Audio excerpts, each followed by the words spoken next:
Aujourd'hui, comme prévu, je vais vous enregistrer la vidéo sur la préparation au concours de recrutement des administrateurs financiers au ministère de l'économie et des finances.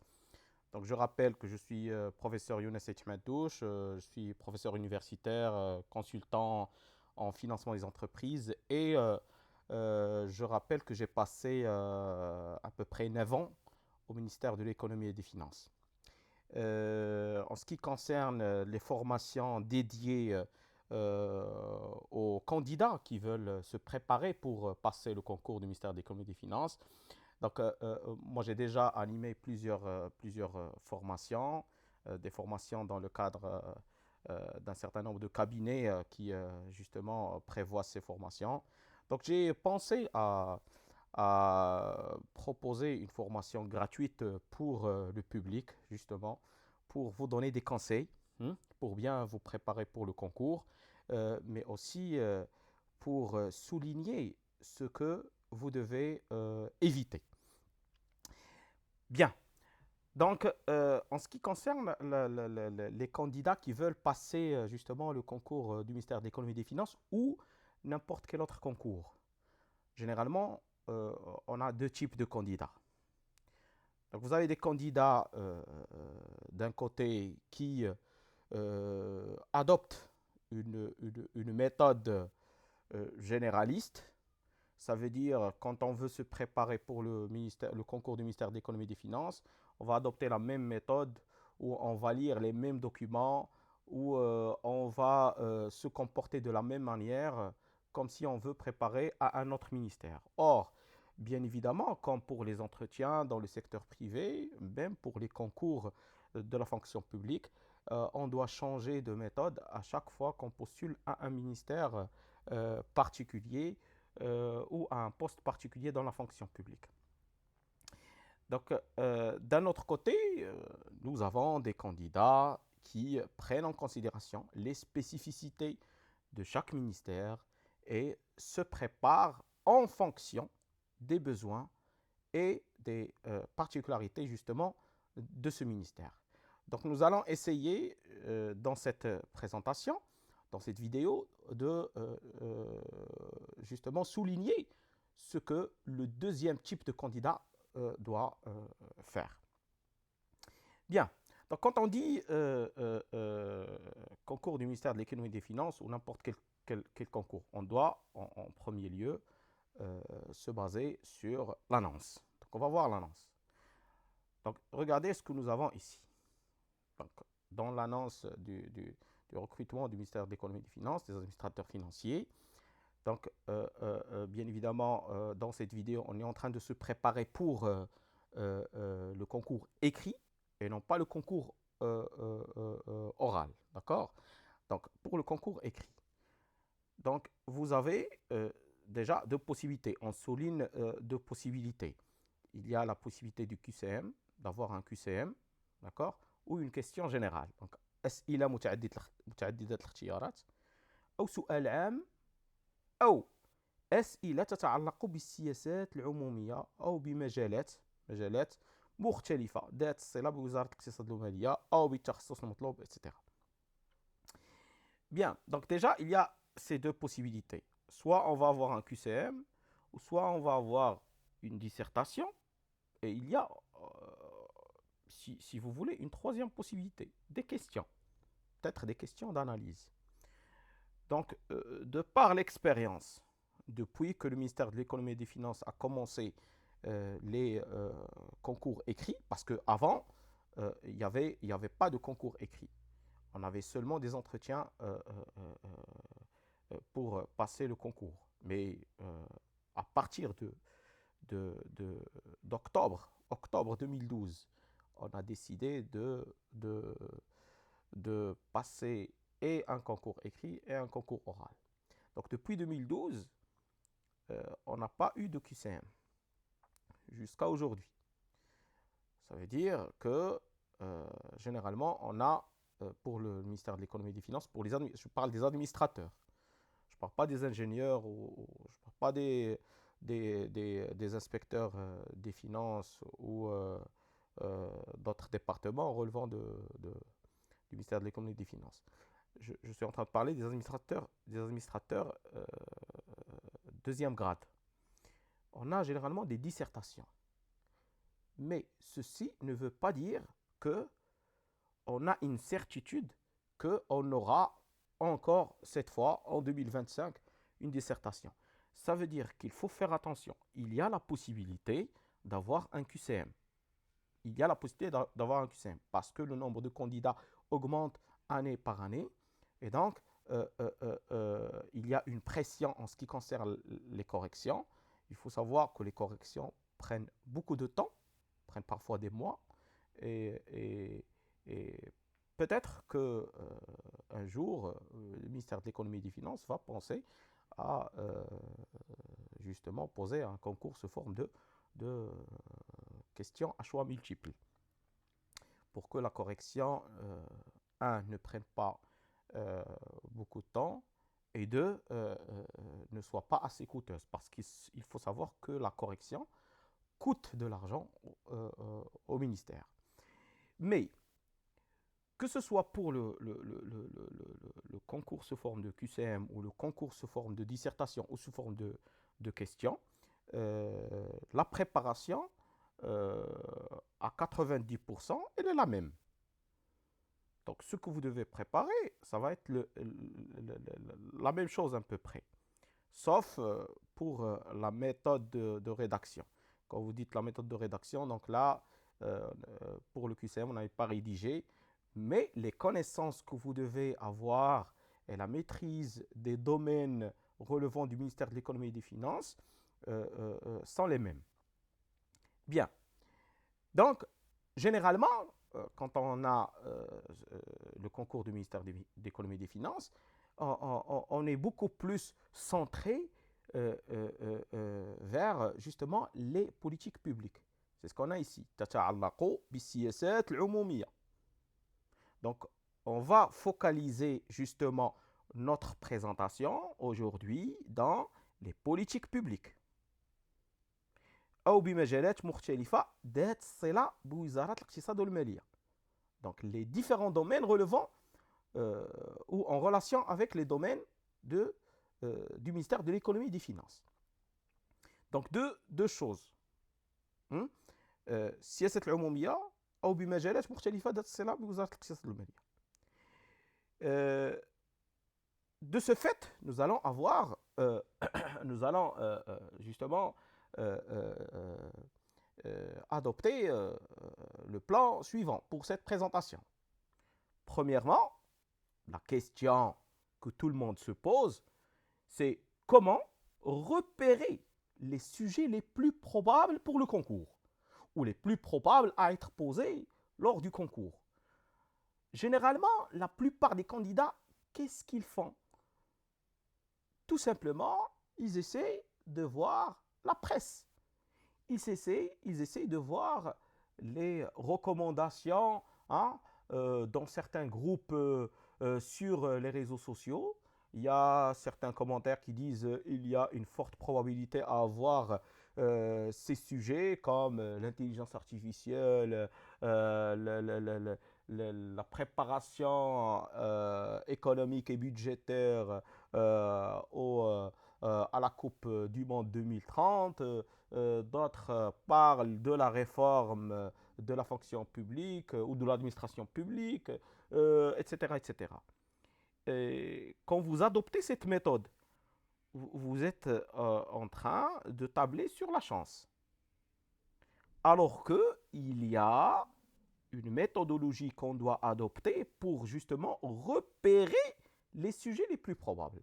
Donc on va attaquer justement ce point dans la première partie de cette présentation. Deuxième partie de la présentation, on doit voir ou répondre à la question comment préparer les sujets en relation directe avec les domaines d'intervention du ministère de l'économie et des finances. Bien évidemment, il y a des points en commun entre la première partie et la deuxième partie. Et c'est ça l'objectif. Quand il y a des sujets en commun, ce sont les sujets qu'on doit vraiment les plus préparer. Et troisième partie, on va parler des techniques ou des conseils et des choses à éviter quand on rédige ou quand on a une dissertation. Donc, on va répondre à la question comment réussir sa dissertation. Même si pour vraiment préparer ce troisième point, il doit y avoir des ateliers comme ce que je faisais dans le cadre de certains cabinets quand on avait des candidats. Donc, on prépare tout d'abord justement ces deux premiers points et après, je me rappelle, je leur donnais des sujets. Je leur donnais par exemple 30 minutes pour rédiger. Ils rédigent, j'essaie de corriger, on donne des remarques, etc., etc. Mais je vais essayer dans cette vidéo de souligner justement les points les plus importants à prendre en considération. Eh bien, commençons maintenant par le premier point. Comment je vais repérer les sujets les plus probables? Alors, pour les candidats qui veulent se baser sur justement seulement la presse ou les sujets qu'ils entendent le plus sur les réseaux, à la télé, etc., je vous dis dès maintenant, ce n'est pas la peine de continuer dans cette présentation parce que vous n'allez pas vraiment adopter une méthodologie claire si vous vous basez seulement sur justement la presse ou la télé, etc. Mais si vous voulez adopter une méthodologie claire et si vous voulez faire attention à ce que le correcteur va évaluer, parce que en fait c'est quoi le concours écrit, c'est quoi? C'est la relation entre vous, donc celui qui rédige, et le correcteur, celui qui va corriger. C'est ça. Donc le correcteur, vous devez justement convaincre le correcteur. On va voir par la forme et par le fond. Donc comment les repérer? Comment les repérer d'une manière logique et méthodologique? Bien. Premier élément pour repérer les sujets les plus probables, c'est de commencer par les orientations officielles et stratégiques de l'État. Donc, c'est vrai qu'il ne reste pas beaucoup de temps pour le concours. Moi, je vous conseille, pour les 2 semaines qui restent, je vous conseille d'essayer de trouver des solutions si vous travaillez. Peut-être un congé urgent ou je ne sais pas, c'est à vous de voir comment vous allez vous libérer un peu pour préparer tout ça parce qu'il y a beaucoup de choses à préparer. Parce que dans votre rédaction, vous devez montrer au correcteur que vous maîtrisez des choses et les choses que vous maîtrisez, pour les maîtriser, vous vous êtes basé sur des documents officiels, des informations qui relèvent justement des orientations officielles et stratégiques de l'État. Donc la première source hein, pour ces orientations officielles et stratégiques de l'État, ce sont les discours de Sa Majesté le roi Mohammed VI. D'accord? Parce que les discours de Sa Majesté le roi sont les sources les plus fondamentales. Donc ils définissent les grandes priorités nationales parce que à partir justement de ces discours, le gouvernement, les différents ministères vont justement voir quelles sont les réformes qu'ils vont mettre en place, quelles sont les orientations qu'ils vont suivre, etc. Donc c'est important de lire et d'analyser surtout les discours de Sa Majesté le Roi, au moins pour les 2 dernières années. Au moins, je dis au moins, pour les 2 dernières années. Vous allez chercher sur Google, vous mettez les discours royaux, vous allez trouver des sites hein, qui enregistrent l'ensemble des discours de Sa Majesté le Roi Mohammed VI. Voilà. Donc, deuxième source, c'est les feuilles de route du chef du gouvernement. Il faut savoir que le chef du gouvernement, à chaque fois, il peut aussi donner des orientations pour l'ensemble des ministères. Ces orientations sont écrites dans des documents qui s'appellent les feuilles de route. Je peux donner des exemples. la feuille de route du chef du gouvernement pour l'emploi à l'horizon 2030. C'est la dernière feuille de route qui a été justement publiée par le chef du gouvernement ou l'équipe du chef du gouvernement. Il faut lire cette feuille de route et l'analyser en détail. Une autre feuille de route, la feuille de route du gouvernement pour 2024-2026. Cette feuille de route, vous la mettez sur Google, vous allez la retrouver. Elle parle du secteur de la santé, elle parle des questions en ce qui concerne la réduction des inégalités, les investissements publics et privés et d'autres, bien évidemment, d'autres secteurs. Il y a aussi d'autres feuilles de route, la feuille de route stratégique du secteur du tourisme 2023-2026, elle est importante à lire. Parce que si, par exemple, on vous donne dans un sujet le secteur du tourisme, ou les défis, ou les problèmes, ou justement les forces et les faiblesses du Maroc en ce qui concerne ce secteur du tourisme, alors si vous vous basez seulement sur des articles journalistiques ou des connaissances générales, le correcteur va rapidement détecter que vous avez seulement des connaissances générales.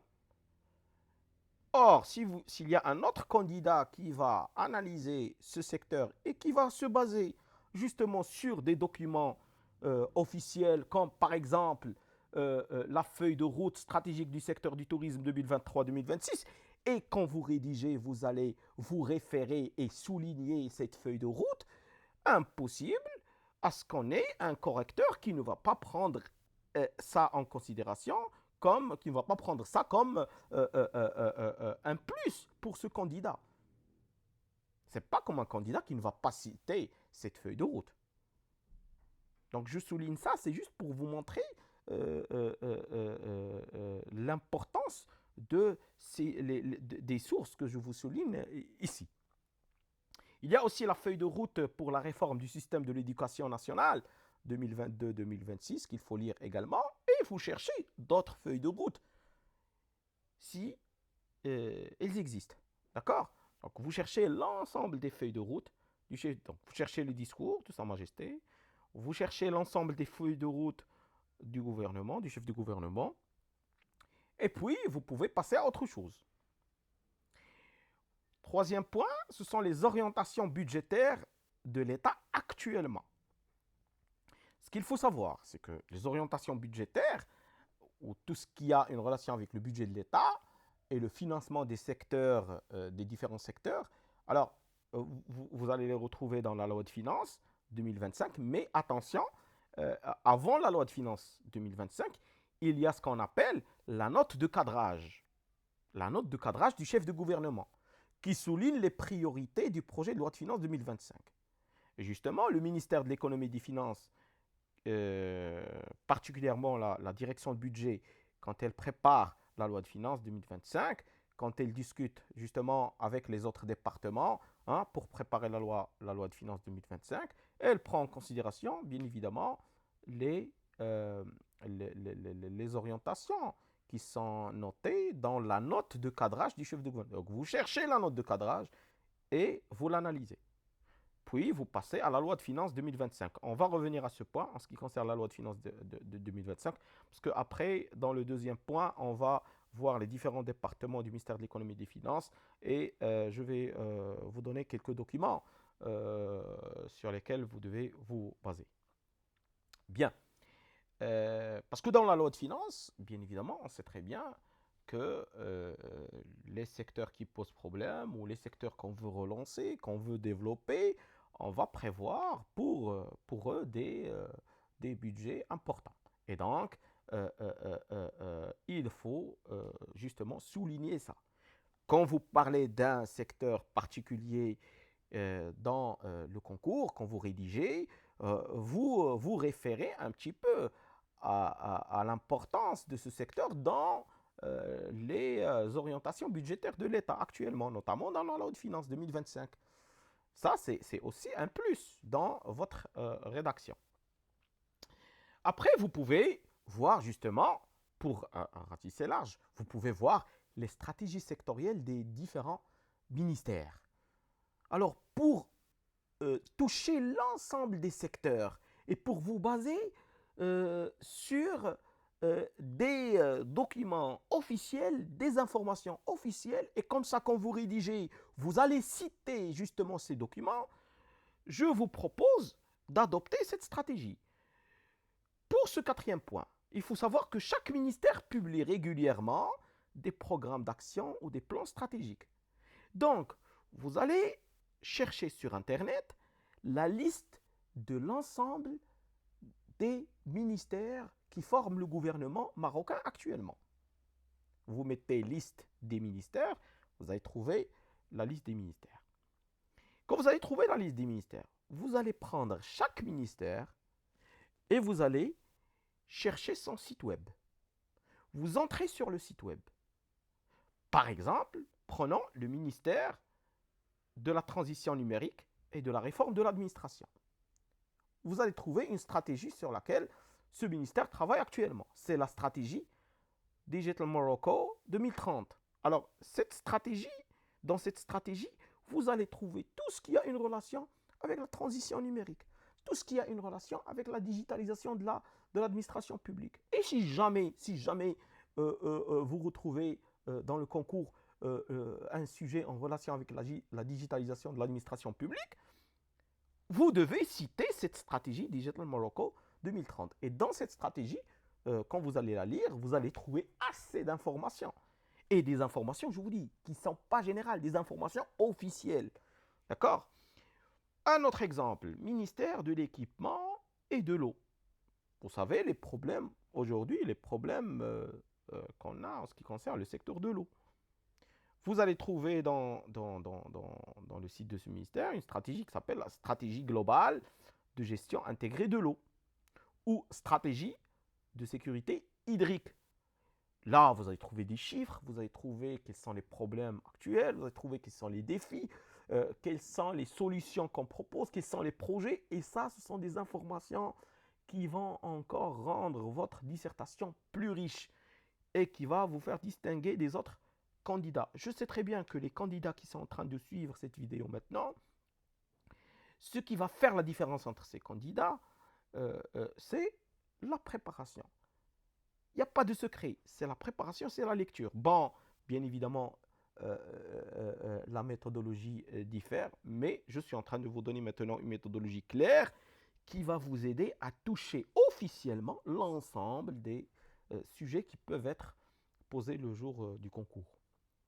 Ministère de l'Agriculture, après le plan Maroc vert, maintenant il y a la stratégie Génération Green 2020-2030. Il faut voir cette stratégie. Un autre élément qui est important.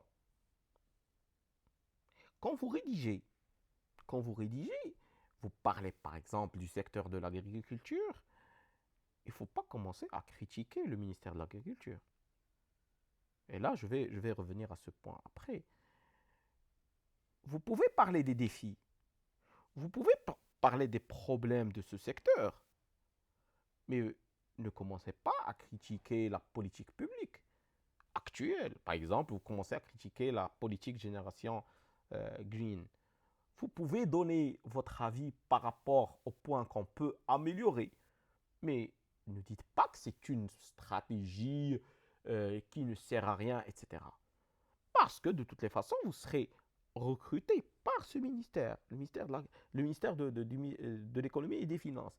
Et le ministère de l'économie et des finances est un partenaire du ministère de l'Agriculture en ce qui concerne les stratégies adoptées par le ministère de l'Agriculture.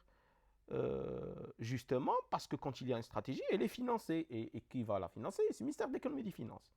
Donc je vous conseille, je reviens au sujet, donc je vous conseille de voir l'ensemble justement des ministères l'ensemble des ministères dans leur site web et de voir les stratégies adoptées par ces ministères.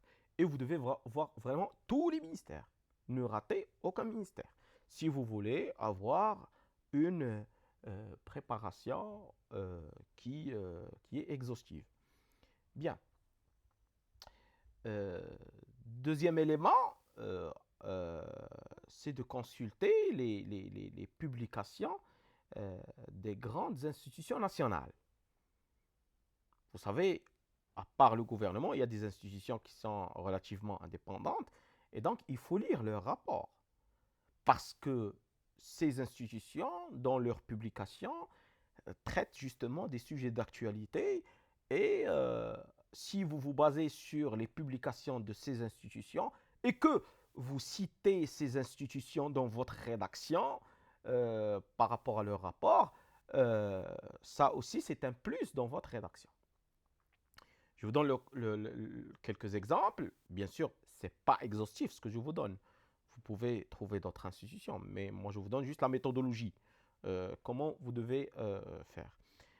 Donc, il y a par exemple le Conseil économique, social et environnemental qui publie des rapports sur les politiques publiques, le développement territorial, etc. Donc, vous cherchez le site du Conseil économique, social et environnemental. Vous allez trouver dans la rubrique publication, hein, vous allez trouver plusieurs rapports en relation avec justement les défis actuels de l'économie et de l'environnement marocain. Il y a Banque el Maghrib, bien évidemment, qui publie assez de rapports allant de la conjoncture jusqu'à la politique monétaire, jusqu'au secteur des crédits, etc. Vous entrez sur le site de Banque Maghrib, vous allez trouver assez d'informations. Je rappelle, essayez de citer ces rapports. Essayez de citer ces rapports. En tant que correcteur, je vous dis que quand je vais trouver une copie où le candidat va bien évidemment citer quelques rapports, je ne peux pas considérer ce candidat comme un autre candidat qui ne cite aucun document officiel. Donc ça, c'est important. Donc il y a aussi le Haut Commissariat au Plan, il y a la Cour des comptes, il y a l'instance nationale de probité, de prévention et de lutte contre la corruption. Vous pouvez voir ici des documents officiels.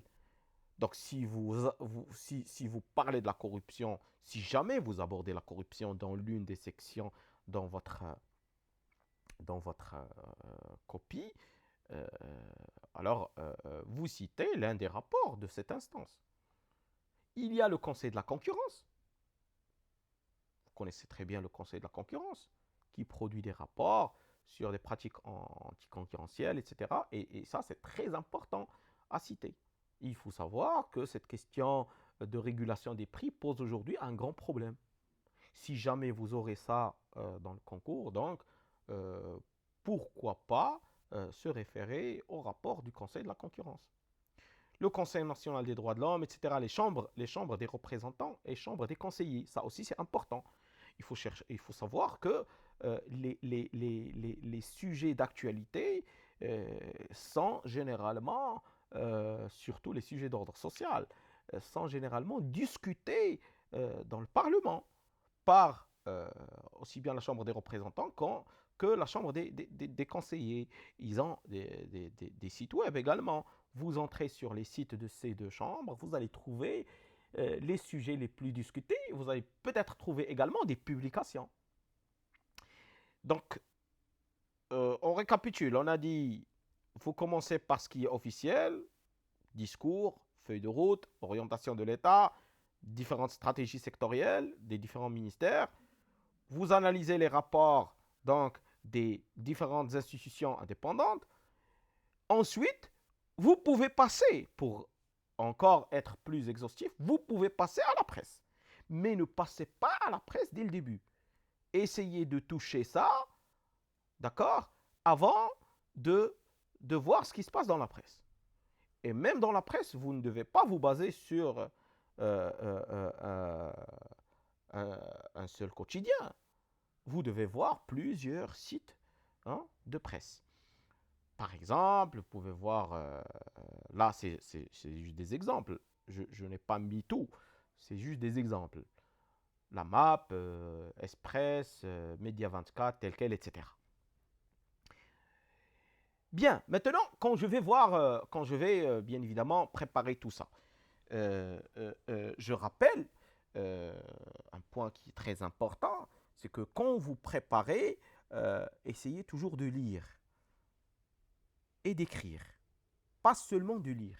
Parce que quand je lis, sans utiliser mon stylo, je ne suis pas en train d'organiser les idées dans ma tête. Donc j'essaie de lire et d'écrire à la fois. Donc après, vous retrouver avec plusieurs sujets. Plusieurs sujets. Qu'est-ce qu'il faut faire? Il faut essayer de classer ces sujets. Donc vous allez croiser les sources pour dégager les sujets dominants et adopter une lecture analytique, bien évidemment.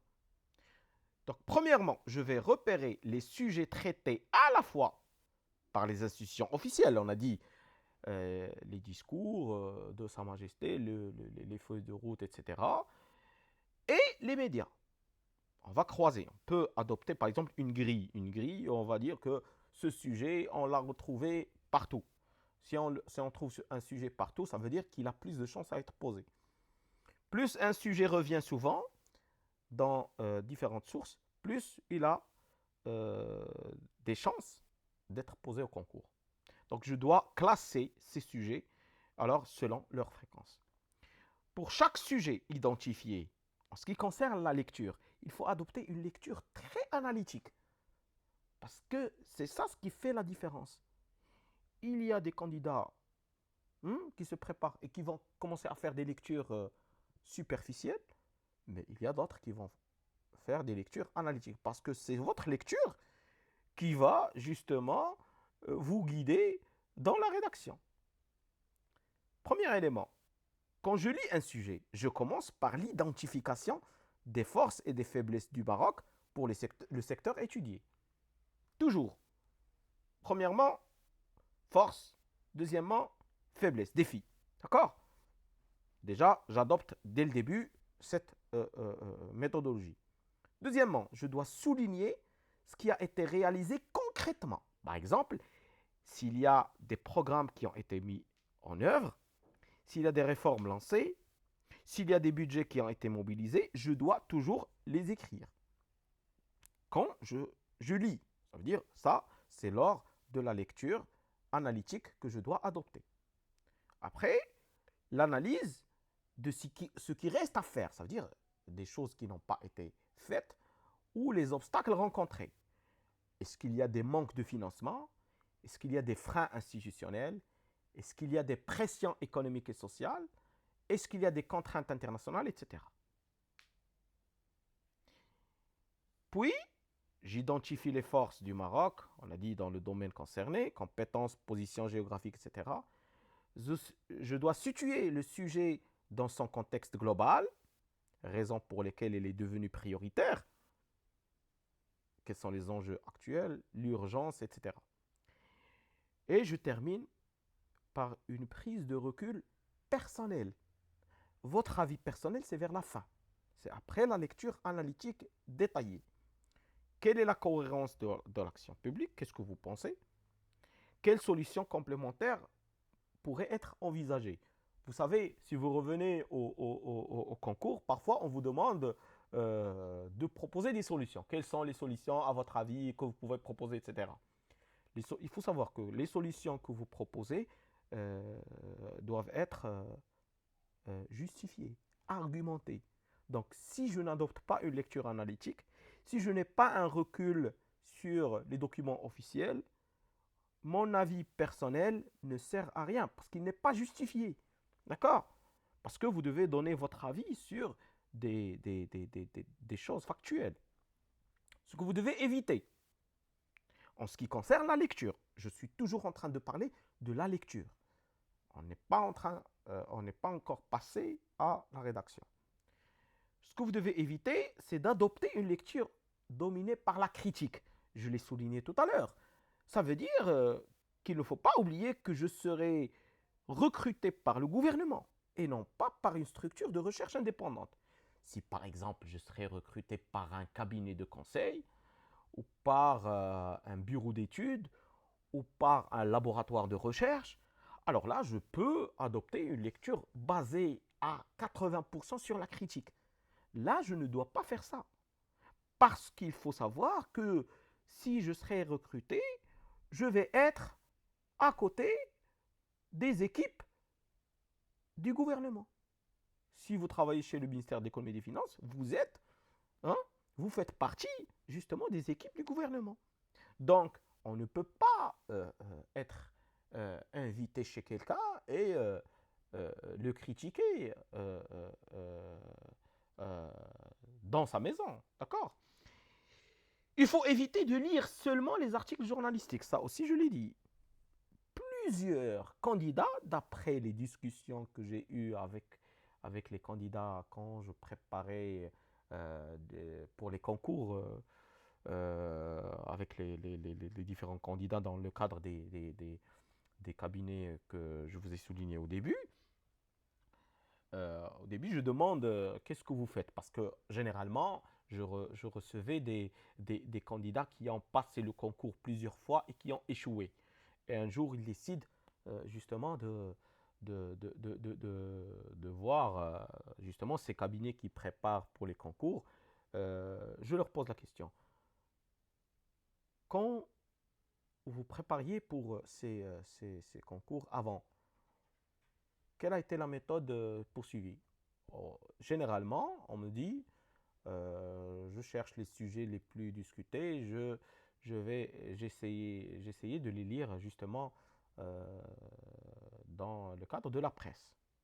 Donc, je rappelle qu'il faut éviter de lire seulement les articles journalistiques. Je vous ai dit ici, ça c'est la dernière étape. C'est la dernière étape. Il faut commencer par ce qui est officiel.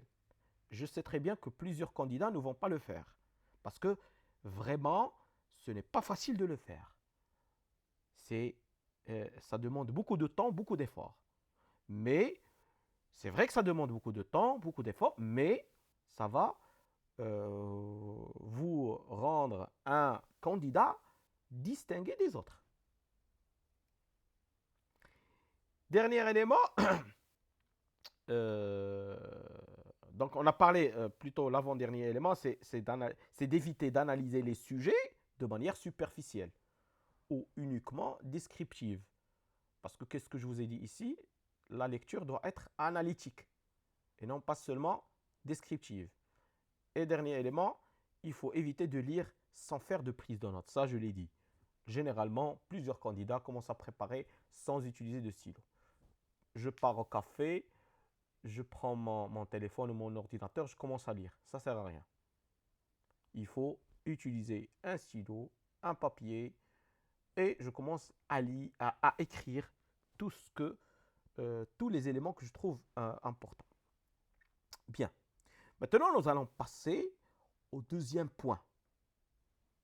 Si je ratisse large, là j'ai vu un petit peu l'ensemble des méthodes qui vont me permettre de repérer les sujets les plus probables. Parce que si vous faites ce que je vous ai demandé de faire, vous allez toucher presque 100% des sujets qui peuvent être posés. D'accord?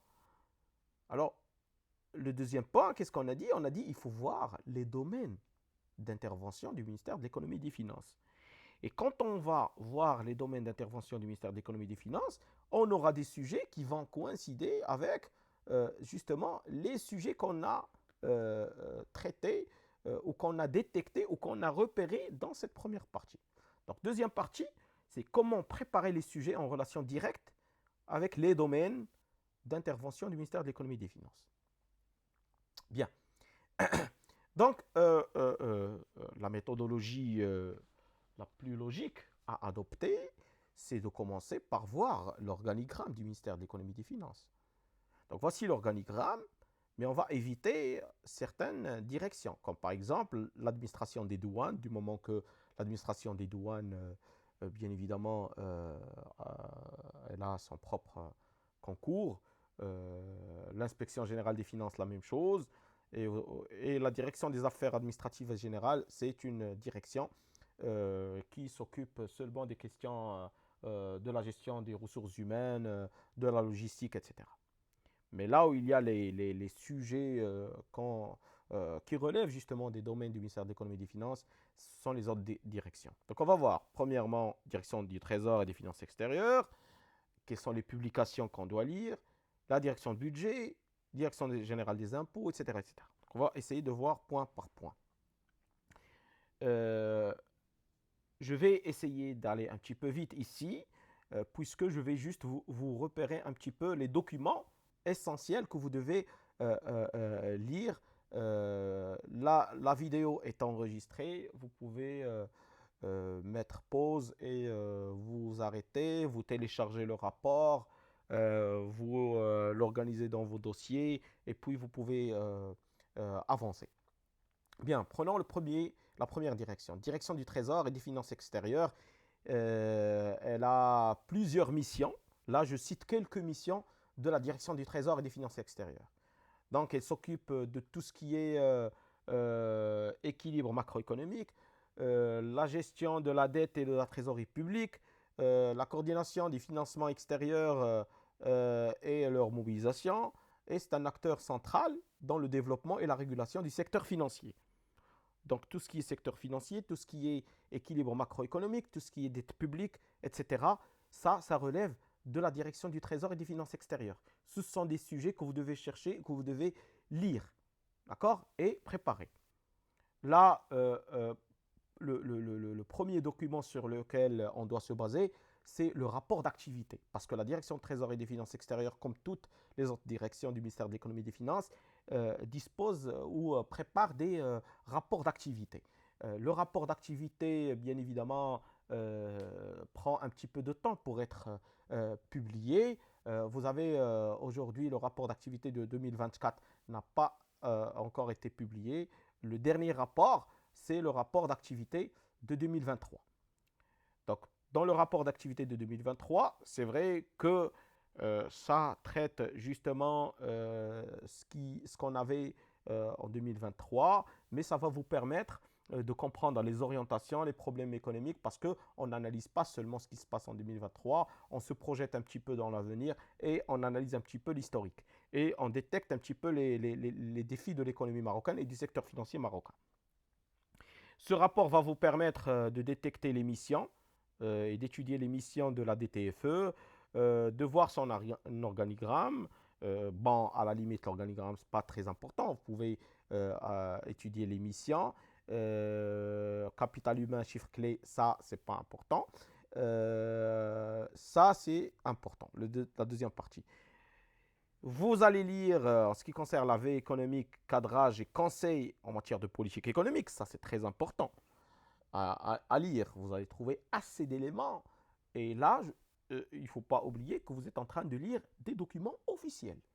Ce ne sont pas des analyses superficielles. Non, ce sont des documents officiels que vous devez citer. Si jamais je parle du domaine de l'endettement public et je cite ce que fait la direction du Trésor et des finances extérieures, je la cite dans ma rédaction et je cite également, par exemple, le dernier rapport, je dis selon le dernier rapport d'activité de la direction du Trésor et des finances extérieures, imaginez que vous êtes correcteur.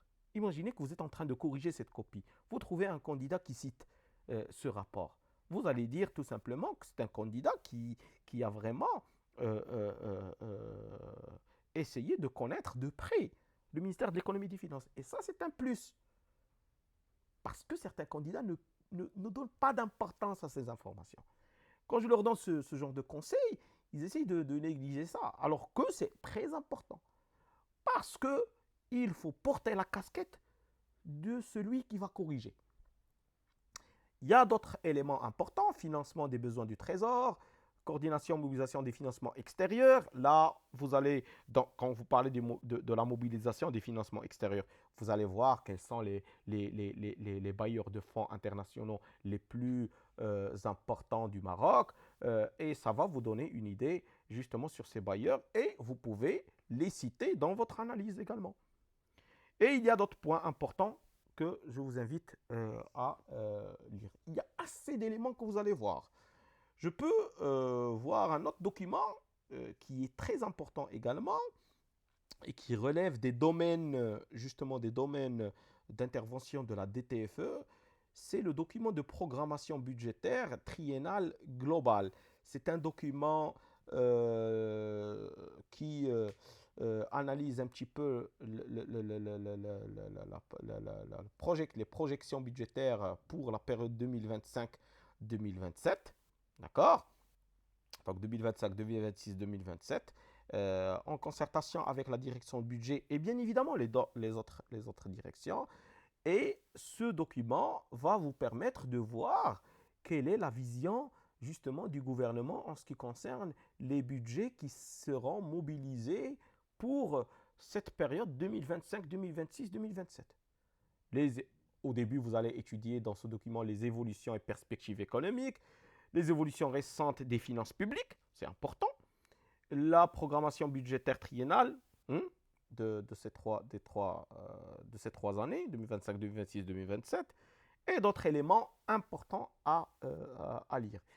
Un autre sujet qui est important, c'est la soutenabilité de la dette. La soutenabilité de la dette, vous pouvez la retrouver dans le concours. Si vous aurez la soutenabilité de la dette dans le concours, alors là, il faut citer justement des rapports ou des documents comme celui-là.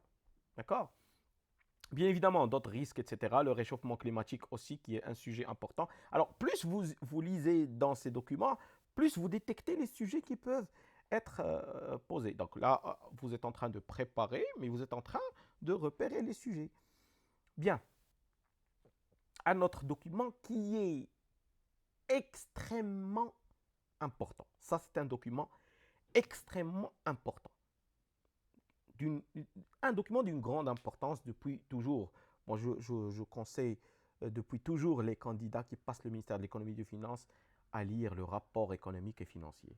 Le rapport économique. Le rapport économique et financier est un rapport qui analyse l'économie et la finance, donc le secteur, donc les projections macroéconomiques, les défis macroéconomiques, l'évolution macroéconomique du pays et le secteur financier également, que ce soit la finance publique ou la finance privée, les défis financiers du pays. Et c'est un document qui est adossé au projet de loi de finances.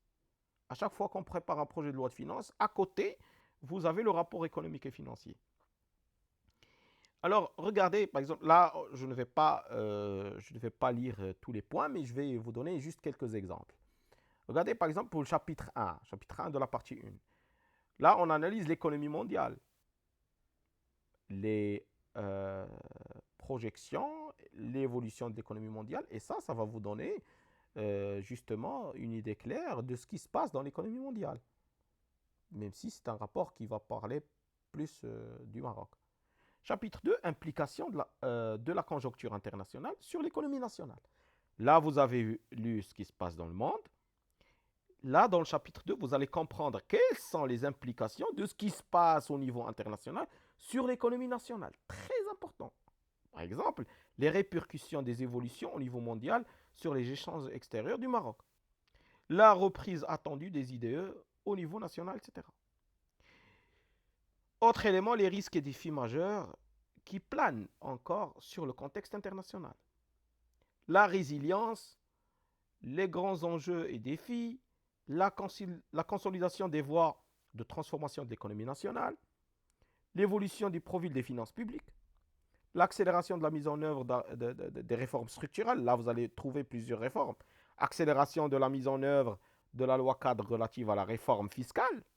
Si jamais vous aurez le jour du concours la réforme fiscale et vous lisez des éléments du rapport économique et financier, vous vous référez au rapport économique et financier, ça va être un plus pour vous. La mobilisation des financements nécessaires pour le déploiement de la réforme de la protection sociale. Si jamais vous aurez la protection sociale, là, vous allez vous référer à justement des informations officielles. Le chantier de restructuration des entreprises et établissements publics, il ne faut pas oublier qu'on est en train aujourd'hui de restructurer les entreprises et établissements publics. Là, vous allez avoir des éléments importants, des éléments officiels, etc. Donc, poursuite de la dynamisation des investissements publics et privés, projet de réforme de la loi organique relative à la loi de finances, toujours un sujet d'actualité. Et là, vers la fin, vous avez le projet de loi de finances. Projet de loi de finances, après, on va y revenir justement, la partie direction de budget. Mais là, on parle de manière générale des objectifs prioritaires du projet de loi de finances, des prévisions, des recettes et des dépenses, etc. Un autre document que vous allez chercher, là j'ai pris juste le screen de cette petite partie. Donc c'est un document accompagnant le projet de loi de finances 2025, justement le rapport de la dette de 2023. Synthèse. Là, vous pouvez aussi lire ce document qui est important et qui relève de la direction du Trésor et des finances extérieures. On peut passer à une autre direction qui est la direction de budget. La direction de budget, donc, elle a plusieurs missions. Parmi ces missions, c'est la préparation. La première mission, c'est la préparation de la loi de finances. Deuxième mission, préparation de projet de loi de règlement. Troisième mission, traitement des problèmes budgétaires. Gestion du personnel de l'État. Mise en œuvre et suivi des financements extérieurs, etc. Alors, la même stratégie. La direction de budget, on a dit, elle prépare la loi de finances. La loi de finances, c'est un document important.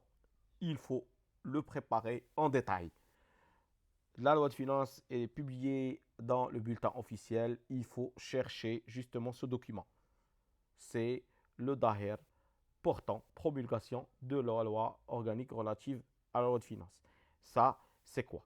C'est parce qu'il faut faire la différence entre la loi de finances et la loi organique des lois de finances. Dans la loi organique des lois de finances, vous avez l'ensemble des règles que l'administration budgétaire doit appliquer, que les institutions doivent appliquer, les principes sur lesquels on se base. Donc, avant de commencer par la loi de finances, vous allez voir justement la loi organique des lois de finances. Vous allez, dans cette loi organique des lois de finances, vous allez comprendre quelle est la différence entre le budget général, les CST, les SEGMA, etc. Donc la loi organique des lois de finances est importante à lire. D'accord? Donc ça, c'est pas la loi de finances, c'est la loi organique. C'est comme si vous dites, si vous voulez l'appeler, vous pouvez l'appeler la constitution budgétaire de l'État, si vous voulez. Donc la constitution budgétaire. Donc la constitution budgétaire, c'est la loi organique des lois de finances. Il faut lire ça parce que en lisant la loi de finances, la loi organique des lois de finances, vous allez pouvoir apprendre justement des expressions, des termes, des concepts que vous allez adopter dans votre rédaction. Il y a le rapport d'activité, il faut aussi le lire, le rapport d'activité de la direction de budget. Vous allez voir des informations en ce qui concerne les missions de la direction de budget, les réformes adoptées par la direction de budget, qu'est-ce qu'on compte faire, etc. Et d'autres informations importantes aussi à lire, comme ce qu'on a fait pour la direction de trésor et des finances extérieures. Donc ce rapport, il faut le télécharger. Le dernier, c'est celui de 2023. Donc après, vous avez le projet de loi de finances pour l'année budgétaire 2025, qui est un document aussi extrêmement important. Regardez, si je prends par exemple cette partie structure du budget de l'État pour les dépenses budgétaires, vous allez voir les dépenses du budget général. Dans les dépenses du budget général, vous allez le décortiquer. Quand vous rédigez, vous parlez des dépenses du budget général. Vous montrez à celui qui corrige que il y a les dépenses de fonctionnement, il y a des dépenses d'investissement, etc. Le correcteur va détecter que c'est un candidat qui connaît justement les détails hein, ou les domaines de la direction de budget et les détails de la loi de finances et de la loi organique des lois de finances. Il faut montrer que vous maîtrisez justement ces détails. La même chose pour les recettes. Si je parle par exemple des programmes d'action, et ça c'est très important, très important. Regardez ce qu'on va retrouver ici. Toujours en préparation au sujet. Poursuite du renforcement des piliers de l'État social. Si jamais vous aurez l'État social, vous savez, l'État social, c'est un sujet, on parle beaucoup de l'État social. parce que le gouvernement actuel vient avec cette expression État social. Donc, il y a de fortes chances à avoir, par exemple, ce sujet, État social. L'État social, pour parler de l'État social, vous devez parler de la généralisation de la protection sociale. Avec ces détails, généralisation de la protection sociale, quels sont les bilans et les réalisations. Les mesures d'accompagnement de la généralisation de la protection sociale. Pour parler de l'État social, vous devez parler également de la refonte du système national de santé, avec ces détails. Pour parler de l'État social, vous devez également parler de la refonte du système de l'éducation et de l'enseignement, qui est un préalable incontournable pour le renforcement du capital humain. Ce que fait l'État ou les administrations publiques pour justement réformer, soutenir le système de l'éducation et de l'enseignement. Là aussi, pour parler de l'État social, on peut parler du développement de la formation professionnelle. On peut parler du soutien au pouvoir d'achat des citoyens. Ça aussi, c'est un sujet important que vous pouvez retrouver. Mais je vous dis, quand vous parlez du pouvoir d'achat, si vous vous basez seulement sur des informations, je le dis et je le répète, si vous vous basez sur des informations générales, c'est pas comme si vous vous basez sur ce genre de documents officiels. Il y a aussi ici plein de sujets importants à préparer.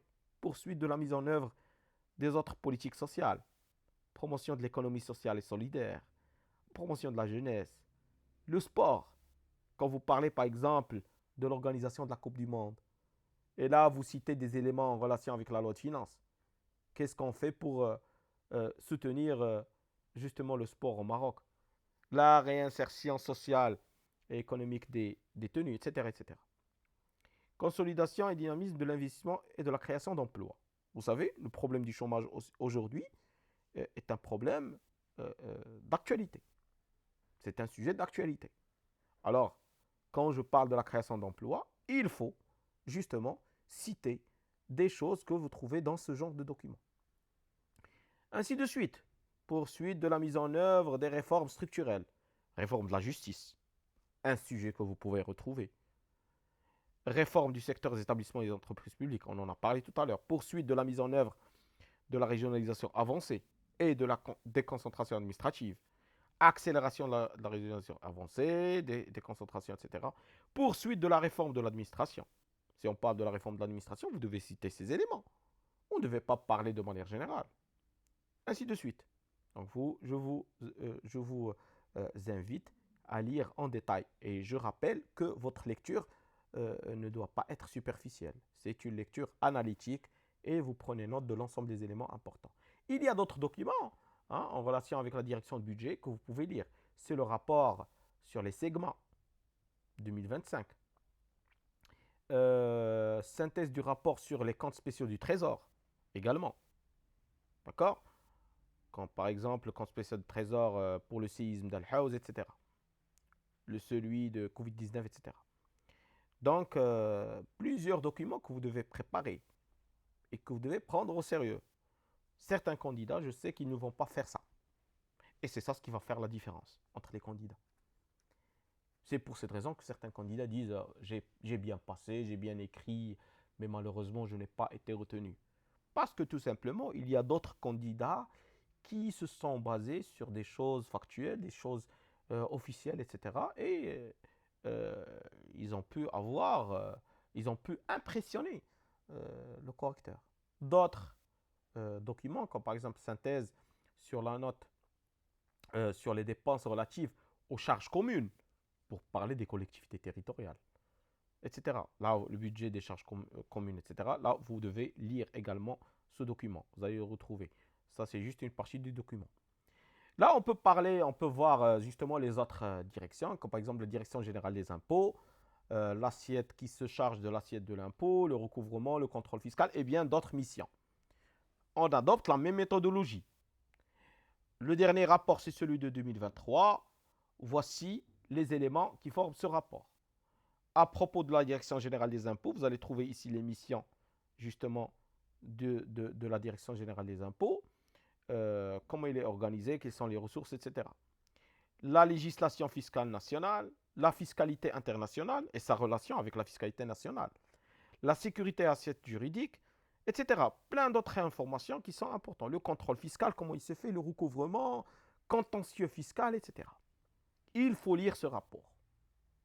Moi, je vous le dis, il faut lire ce rapport. Bien sûr, le Code général des impôts, le Code général des impôts qui est euh, un document de base. Euh, Parce que dans le Code général des impôts, il y a l'ensemble des impôts, taxes, et là, vous allez voir justement les orientations de l'État en matière justement de soutien à certains secteurs qui vont profiter des exonérations, des abattements, etc. Et là, c'est vrai que c'est un document qui est euh, très, très large. Et là, je vous invite à voir, par exemple, des résumés justement des mesures fiscales qui ont été prises dans pour l'année 2025 et de comparer ces mesures fiscales avec les anciennes mesures. Parce que regardez, le Code général des impôts, c'est 750 pages. C'est pas évident de lire les 750 pages, surtout pour le temps qui reste. Là, vous avez une note synthétique des mesures fiscales de la loi de finances pour l'année budgétaire 2025. D'accord? Là, c'est une note synthétique. Vous pouvez la chercher. Vous mettez ce titre sur Internet. Vous allez trouver ce document. Là, vous allez voir des mesures spécifiques à l'impôt sur les sociétés, l'impôt sur les revenus, la TVA, etc. Donc, vous pouvez prendre ça. C'est un document qui résume un petit peu ce qui se passe. Vous pouvez voir également une présentation synthétique des dépenses fiscales de 2025. Et là, il faut lire pour comprendre ce que c'est que les dépenses fiscales. Parce que quand vous exonérez, vous mettez des abattements, là, ce sont des dépenses. C'est vrai que ce ne sont pas des dépenses directes, mais en fait, quand vous abaissez le taux d'impôt, là, c'est comme si on considère que c'est une dépense. Là, on appelle ça les dépenses fiscales. Et donc, il faut voir justement ces dépenses fiscales dans ce document. On peut voir d'autres directions, comme par exemple Trésorerie générale du Royaume, qui se charge justement du recouvrement des créances publiques, contrôle et paiement des dépenses publiques, la gestion des finances locales, la gestion des dépôts au Trésor, ainsi de suite. Il y a d'autres missions. Là, vous pouvez toujours commencer par le rapport d'activité, voir quels sont les domaines de la trésorerie générale du royaume, lire justement sur les domaines d'intervention ou les sujets en relation avec la trésorerie générale du royaume. Vous pouvez lire également un rapport qui a été publié en février 2025 sur la situation des charges et ressources du Trésor. Un document très important. Ça, c'est un document très important qui analyse justement tout ce qui est budgétaire, tout ce qui est ressources du Trésor, charges du Trésor, déficit public, le budget ou l'exécution des dépenses dans le cadre des comptes spéciaux du Trésor, etc. Il y a une note qui est importante, qui est la note au sujet des résultats de clôture de l'année 2024 en matière de statistiques des finances publiques. Ça aussi, c'est important à lire en relation avec le domaine d'intervention de la Trésorerie générale du Royaume. Euh, Là, vous avez la direction de la concurrence, des prix et de la compensation. Vous savez, ça, c'est un domaine c'est un sujet d'actualité. Les sujets en relation avec la concurrence, avec le prix et la question de la réforme de la compensation, etc. C'est une direction qui n'est pas ancienne au ministère de l'économie et des finances. Il n'y a pas assez d'informations en ce qui concerne cette direction, mais vous pouvez lire, par exemple, un rapport euh, qui a été élaboré par la direction de budget à propos de la compensation au titre de l'année 2025. Vous pouvez lire un autre rapport justement sur les questions en relation avec les prix et la concurrence, puisqu'on est en train de parler d'une direction qui traite les questions de la concurrence, des prix, de la compensation. Alors là, le Conseil de la concurrence a publié son rapport annuel de 2023 et il traite justement ces questions en relation avec la concurrence, les pratiques anticoncurrentielles, etc. Vous allez trouver assez d'éléments dans ce rapport. On peut voir les autres directions. L'agence judiciaire du royaume, bon, elle est plus dédiée pour les juristes, mais il faut s'informer sur justement ces domaines d'intervention. Parce que ces missions se focalisent sur la défense judiciaire de l'État et de ses démembrements, protection juridique des agents publics poursuivis pénalement et le recours judiciaire contre les tiers responsables d'un dommage causé à l'État. Ça, c'est entre autres. Bien sûr, il y a d'autres missions. Il y a le dernier rapport, je ne sais pas si celui de 2023 est disponible ou pas. De toutes les façons, moi j'ai trouvé celui de 2022. Vous pouvez chercher si celui de 2023 existe. Là, vous allez comprendre ce que fait l'agence judiciaire du royaume. Euh, euh, les renforcements de capacité, à la limite, ça, c'est pas très important. Surtout les deux derniers points qui sont très importants, le modèle d'efficacité et de performance, les indicateurs budgétaires. Mais ça, c'est plus pour comprendre le rôle de l'agence judiciaire de royaume. On peut voir les autres directions, la direction des études et des prévisions financières, qui est une direction très importante et qui fournit assez de rapports qui sont importants, des rapports en matière d'études et d'analyse économique pour éclairer les décisions de politique économique nationale. Ça permet de contribuer à la préparation de la loi de finances. Ça permet de développer les outils de modélisation et de suivi pour évaluer les politiques publiques et l'évolution de l'économie nationale et internationale, entre autres. Vous avez le rapport d'activité, on parle par exemple de la conjoncture, veille et prévision financière, analyse macroéconomique, analyse sectorielle et durabilité. Par exemple, ça c'est un élément important. Analyse sociale, vous parlez de l'état social, vous parlez des pressions sociales, etc. L'analyse sociale, processus de modernisation, capital humain, etc. Un autre rapport de la direction des études et des prévisions financières, ou un autre document, c'est une note de conjoncture qui a été publiée en mars 2025, très récent. Donc ça, c'est important à lire également. Pour les autres directions, on peut voir la direction des domaines. La même chose, là, vous avez l'émission, vous pouvez le relire après. Vous avez le rapport d'activité, vous allez lire les différents éléments que vous avez justement pour les domaines de l'État, le domaine privé de l'État.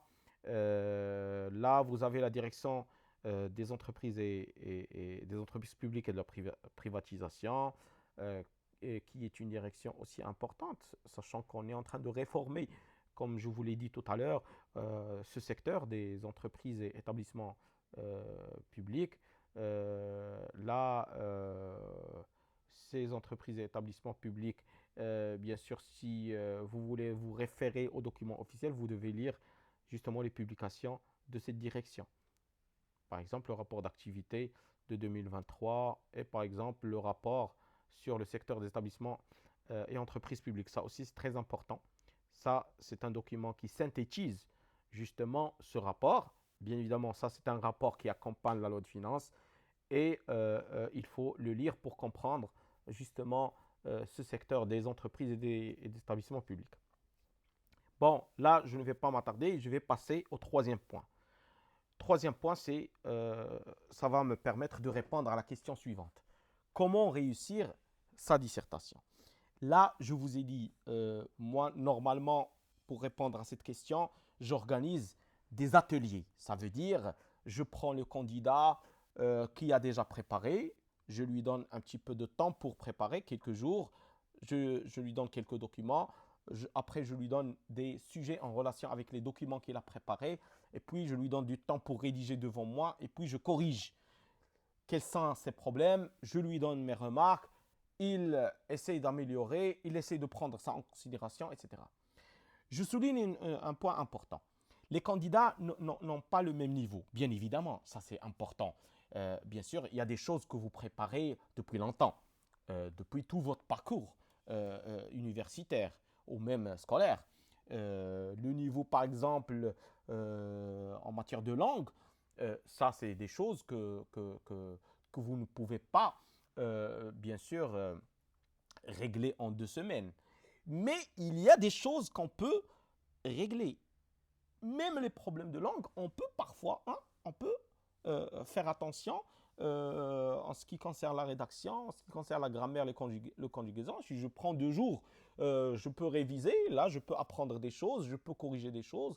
Je rédige, je vais voir quelles sont les fautes d'orthographe, les fautes de la grammaire, de conjugaison. Je vais essayer de les corriger. Et il faut savoir que ça, c'est parmi les points les plus importants. Quand vous avez un niveau d'analyse très élevé, mais quand vous rédigez, vous avez des fautes de français, alors le correcteur, bien sûr, il ne va pas trop apprécier votre rédaction. C'est un élément essentiel, tout le monde en parle, c'est connu, mais il faut faire attention à ça. Donc, pour répondre à cette question, on va adopter 2 objectifs. On va répondre à deux questions, parce qu'on a 2 objectifs principaux de la dissertation. Comment convaincre un correcteur exigeant par la forme de la dissertation? Donc la forme de ma dissertation doit convaincre le correcteur. Le fond de ma dissertation doit aussi convaincre le correcteur. Je parle des correcteurs exigeants. Je dois toujours faire attention, je dois toujours imaginer qu'il y a devant moi un correcteur qui est exigeant. Premier élément, convaincre le correcteur par la forme. On a dit tout à l'heure, il faut éviter des fautes de langue. Mais aussi, il faut que mon écriture soit lisible. Il faut soigner l'orthographe, la grammaire, la conjugaison et la ponctuation. Ça, vous devez le préparer. Il faut éviter les ratures et les abréviations. Au lieu d'écrire Banque al-Maghrib, vous écrivez BAM.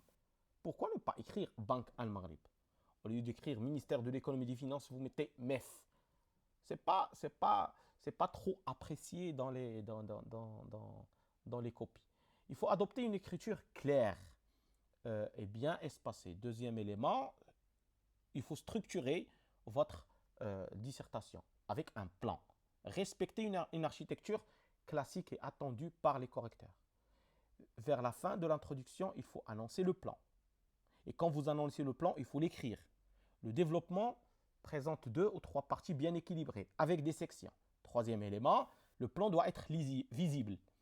Des titres, à chaque fois j'écris le titre et après je rédige, titre de la partie, titre de la section et après je rédige, des paragraphes aérés, il faut distinguer entre les paragraphes, donner un petit espace, des transitions qui sont fluides, donc il faut annoncer les parties et les sections avec des titres clairs, il faut séparer les idées avec des paragraphes nets, il faut utiliser les connecteurs logiques d'abord, ensuite, etc. Et il ne faut pas commencer à écrire des phrases où il n'y a pas de lien, il n'y a pas de connecteur logique.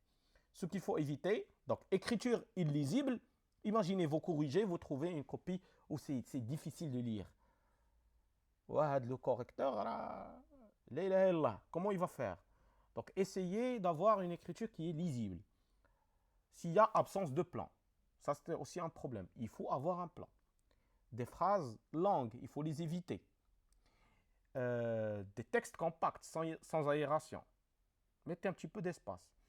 Trop ou pas assez lent par rapport aux consignes. Il faut toujours faire attention aux consignes. S'il y a des consignes dans le concours, il faut les respecter. Deuxième élément, il faut convaincre le correcteur par le fond. Convaincre par le fond, donc il faut répondre à une problématique qui est claire. Attention à la problématique, il faut l'analyser. D'accord? Il faut analyser votre problématique. Prenez le temps pour comprendre ce qui a été demandé. L'introduction et la conclusion l'introduction doit être engageante et la conclusion doit être synthétique. Il faut montrer sa capacité d'analyse, de synthèse et d'argumentation. Bien sûr, si vous avez lu ce que je vous ai demandé de lire. Bien sûr, à chaque fois que vous avez une idée, il faut avoir un argument et un exemple. Il faut s'appuyer sur des exemples concrets, données chiffrées, lois, textes, faits réels. Si vous lisez ce que je vous ai demandé de lire. Ce qu'il faut éviter, c'est des généralités, des développements hors sujet. Pour éviter le hors sujet, bien sûr, il faut faire attention à la problématique. Des répétitions inutiles, des jugements personnels non justifiés, j'ai parlé de ça, et des mélanges d'idées sans lien. Ce qui reste maintenant, c'est un atelier. Donc, moi, j'invite ceux qui sont intéressés à me contacter. Si vous voulez un atelier qui est personnalisé, je peux travailler avec vous, je corrige, je vous donne des remarques. Vous pouvez me contacter par email et je vous souhaite bon courage. Alors maintenant, si vous avez des questions, mettez-les mettez-les en commentaire. Je répondrai à vos commentaires. J'attends vos commentaires pour voir est-ce que je pourrais faire une autre vidéo ou pas. Très bon courage et Allah yankoum.